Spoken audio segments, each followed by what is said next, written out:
మంచిగా ఉన్నావా? ఏం చేస్తున్నావు? ఏం కథ కనిపిస్తున్నావు? మంచిగా ఉన్నావా వదినా?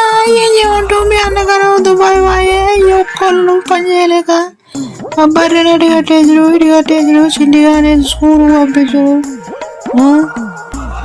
పిల్లనేమో చిన్నగా ఇక మాకు అర్థమవుతుంది. అయ్యో ఏదో చేసుకోరాదా కానీ ఇంకేంది? దుబాయ్ వేయండేవో నీకేంది? పట్టండి పైసలు.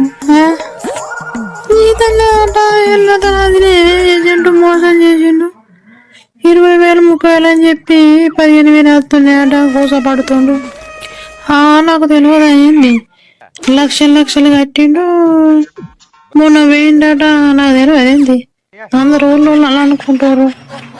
నెలకి 50,000 60,000 సంపాదిస్తుందట. అయ్యో అది లేదది. నేను నీకు అబద్ధం చెప్తానా? అందరు చెప్పేది కదా 30,000 40,000 అంటారు. 50,000 60,000 సంపాదిస్తారు. నీకేంది? ఇక పొల్లు పైసలు. అవునే దొంగమ్మన పొల్లు పైసలు అంటావు. కట్టబడతే అని మరి నీ మొగుడు 10,000 20,000 వేయండు. ఎన్నిగానో సంపాదించుకున్నాను. నేను మా బాధల్లో మాకోవాలంటే నేను పోయేదాన్ని గెలికిచ్చినావు. ఇంకా మాట్లాడుతున్నావు. నీ దొంగ మొక్కదానా అట్లాంటి వాదిని. మరి నేను ఉన్నదన్నా ఏమున్నదన్నా?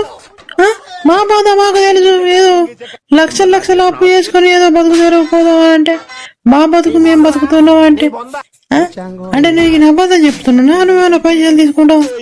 ఏ అట్లా కదనే అంటారు. ఊళ్ళోకి ఏ పని ఉన్నది? మొక్కలు కాలిపోను ముండ కొరకు ఎప్పుడో కట్టి కొరకు గురించి మాట్లాడతారు.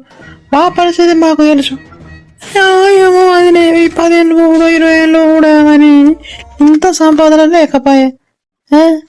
ఏం సంపాదించండి మీ అన్నయ్య? జీతం ఉందని అంటున్నా. అందుకోసమే మీకు నువ్వు 15,000 20,000 అప్పులు ముట్టలేదు.